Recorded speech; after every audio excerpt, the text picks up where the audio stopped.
¿Qué tal, chavos? Buenas tardes. Estamos aquí en el día viernes, el segundo día de este preseminario número 2. Y pues el día de ayer hablábamos acerca de la tensión que experimenta aquella persona que le responde a Dios. No solo en el Antiguo Testamento con la figura de los profetas, sino también pudimos contemplar esta tensión con nuestros hermanos del curso introductorio, quienes nos dieron su testimonio de vida y cómo ellos vivieron este proceso de discernimiento. Ahora nos toca centrar la mirada en una persona que nos muestra y que nos da ejemplo del estilo de vida al cual estamos llamados, al cual Él nos invita. Esta persona es Jesús, pero aquí, como lo menciona y como nos lo presenta este cuadro, es la figura del buen pastor. Jesús es el amigo, Jesús es el hermano, Jesús es Dios, Jesús es el primo, Jesús es aquella persona que está cerca. Pese a todo eso, Jesús es el buen pastor que va y contempla a sus ovejas. Así como nos menciona el Evangelio de Juan, capítulo 10, versículos del 1 al 21. Jesús es el buen pastor. Jesús es aquella persona que cuida de las ovejas. Jesús conoce a sus ovejas, las mira con ternura, las trata con cariño, con amor. Estas ovejas reconocen la voz de su pastor, reconocen la voz del que los guía. Jesús va adelante de las ovejas. Jesús camina con ellas al frente. Jesús las cuida. Las llama a cada una por su nombre. Inclusive este Jesús, modelo de buen pastor, al que nosotros igual debemos de estar siguiendo y al que nosotros debemos de imitar estos gestos y estas actitudes, es capaz incluso de dar la vida por cada una de las ovejas.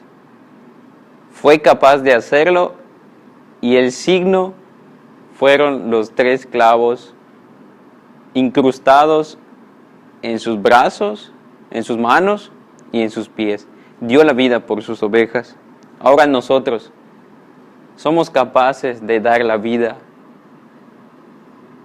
por los demás. Las actitudes de Jesucristo, buen pastor, confrontan. Y personalmente, pues en el momento en el que me encuentro del proceso de discernimiento, miramos y contemplamos a este Cristo, buen pastor. Es apasionante la figura que nos presentan cada uno de los momentos de reflexión dentro del seminario. Porque veíamos a este Cristo que sí entrega su vida por las ovejas, este Jesús que entra por las puertas, no brinca el cerco como aquel ladrón, este Jesús que no huye como el mercenario, porque Él no está cuidando a las ovejas por un sueldo, sino que los cuida por amor, porque realmente los quiere, los aprecia, camina hacia adelante, las ve, las contempla, les da de comer, ven si están enfermas, si les hace falta algo. Incluso si esta oveja tiene mucha lana, Él se preocupa también para que se trasquile, que esté presentable, que la oveja se vea bonita, que la oveja se vea bien cuidada. Y uno que está formándose para ser sacerdote, busca imitar estas actitudes que Él nos da ejemplo, que Él contempla nuestra persona, nos llama de aquel rebaño que está cuidando y te dice: quiero que tú seas otro pastor, quiero que tú vayas adelante de esta comunidad que está sedienta de Dios. Ahora pues, en este segundo día de la charla, pues fijaremos, como ya les mencionaba al inicio, nuestra mirada en el buen pastor. Y todo esto que les he dicho, pues no solo se queda en mera reflexión o porque así lo dicen los evangelios, no, sino que estas actitudes se puede y es posible vivirla en carne propia. Y para eso, pues hemos invitado a un sacerdote que es de aquí de Yucatán, prestaba su servicio pastoral, su servicio apostólico dentro de la iglesia, aquí en esta institución del seminario como director espiritual. Y esa persona pues ha sido llamada a prestar su servicio en otro lugar. Pero hemos hecho las llamadas correspondientes, le hemos mandado mensajes, hemos levantado el teléfono, le hemos despertado en la madrugada para que él nos pueda decir y mostrar que las actitudes del buen pastor se encarnan y se hacen vida cuando hemos sido totalmente sinceros a la voz de Dios y hemos obedecido a su llamado. Esta persona que nos acompañará en este momento es el padre Ricardo Atoche, que le hemos pedido que nos comparta la experiencia que él ha tenido en su ministerio, la experiencia que tiene de vivir estas actitudes del buen pastor. Y pues escuchemos el testimonio de vida del padre Ricardo Atoche. Algo ni hermano canonizado, pero es abusado.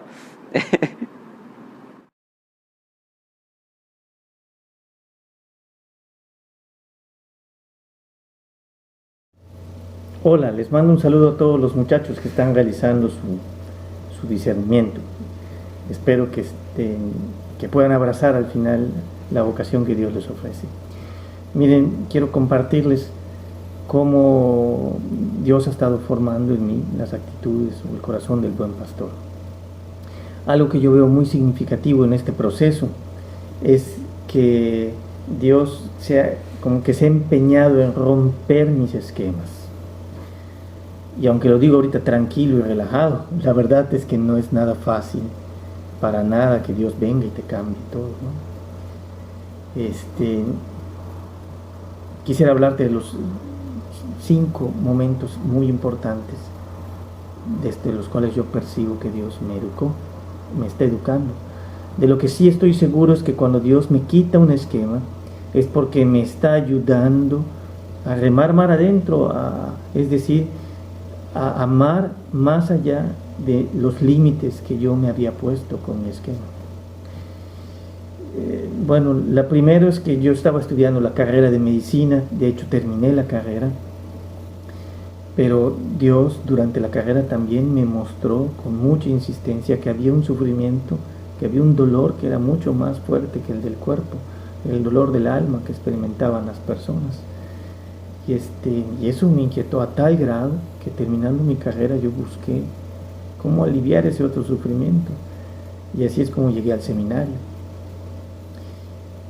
Bueno, después de los procesos vocacionales como los que estás llevando, decidí entrar. Pero ¿qué es lo que sentí de dejar mi carrera de medicina? Era como si mi vida la estuviera llevando yo en un barco muy seguro. Las cosas me estaban saliendo bien, tenía una chamacona que estaba tintinquí. Digo, fui el 6º promedio de mi generación, tuve ofertas de trabajo saliendo, la relación con mis papás era muy buena, pero de pronto llega Dios y me dice: adiós barquito, está muy bien, pero yo quiero que alivies otro tipo de sufrimiento. Para mí fue duro, me dio miedo. Bueno, después de este esquema llegó otro, se tenía que romper otro esquema, ¿no? Yo me formé en el seminario creyendo que cuando saliese me iban a enviar a una parroquia como vicario durante un tiempo y después me iban a hacer párroco. Bueno, así nos formamos todos. Pero ¿qué creen?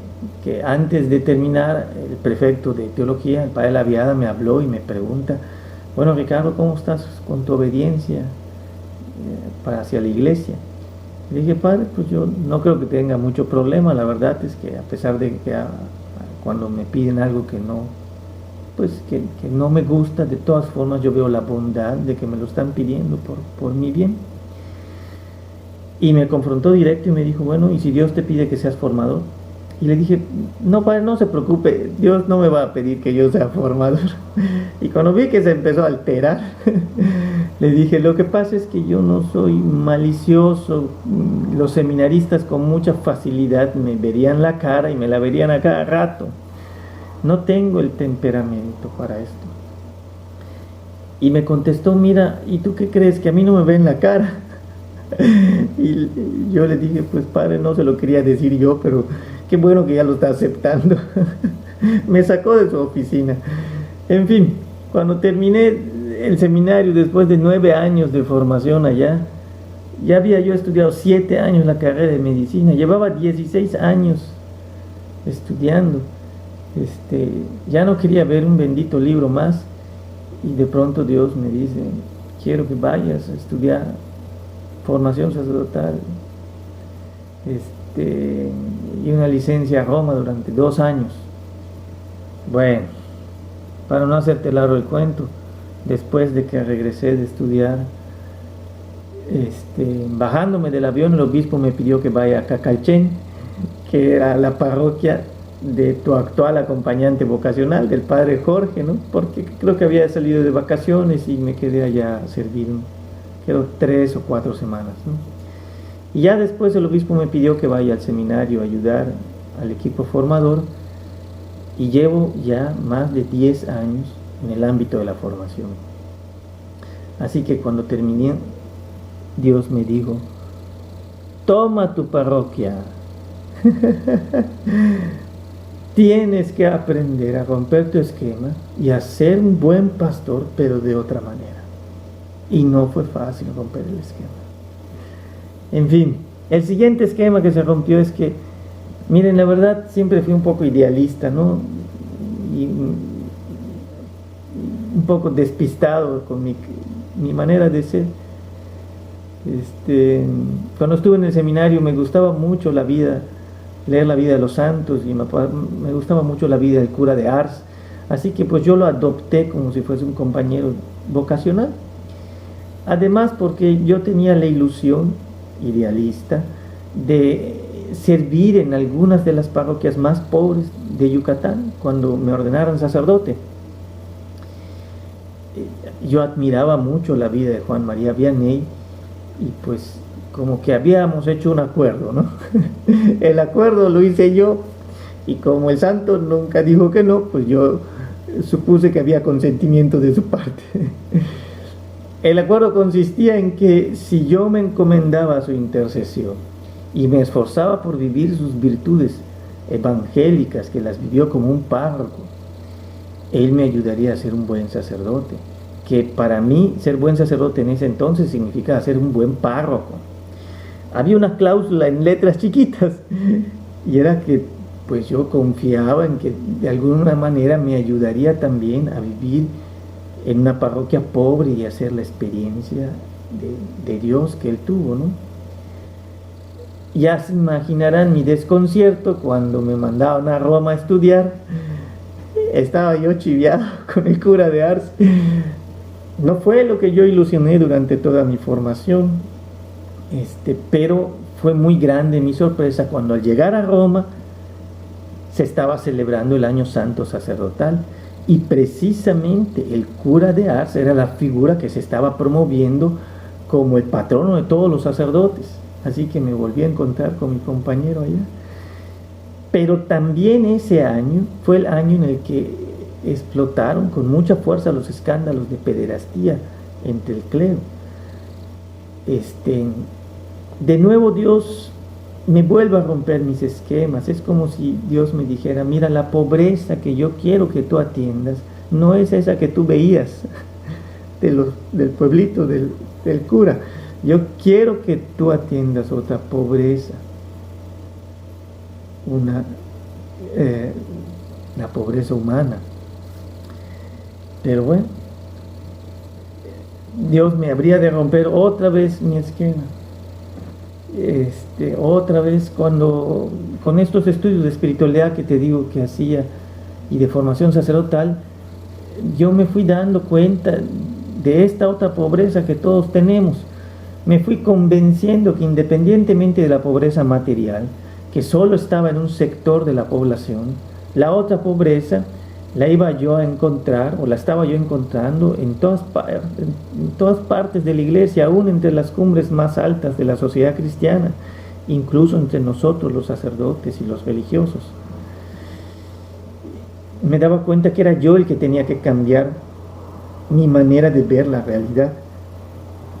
Y creo que Dios, para asegurarse de que yo aprendiera bien la lección, cuando regresé de Roma y fui formador en el seminario, me pidieron que atienda además la rectoría del Líbano. La rectoría del Líbano es una de las comunidades más ricas de Mérida. Y ahí me encontré otra vez con la misma pobreza del corazón humano que había visto en Roma. Y ya como que me dejé de pelear con el cura de Ars porque no me había mandado a una parroquia pobre. Ya era yo un poco más libre para ser disponible a donde Dios me quisiera mandar. Pero todavía este esquema que tenía, se tenía que romper muchísimo más. Porque era como si yo veía la pobreza en los otros y la sabía en mí, pero no había tocado en profundidad mi propia pobreza. Hasta que la crisis del realismo propio de mi edad madura me hizo entrar en contacto con mi propia pobreza.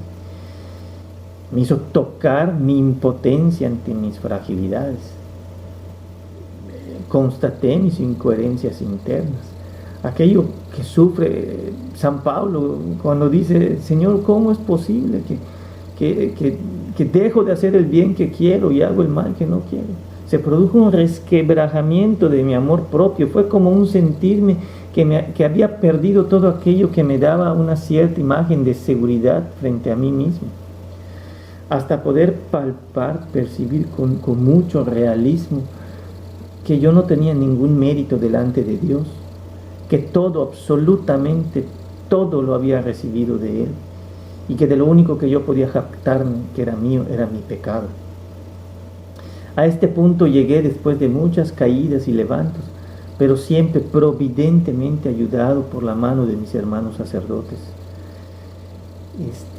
Era como si Dios me estuviera diciendo: Ricardo, para enseñarte a aliviar esta pobreza que te he mostrado, la pobreza humana, primero tienes que tocar tu propia pobreza.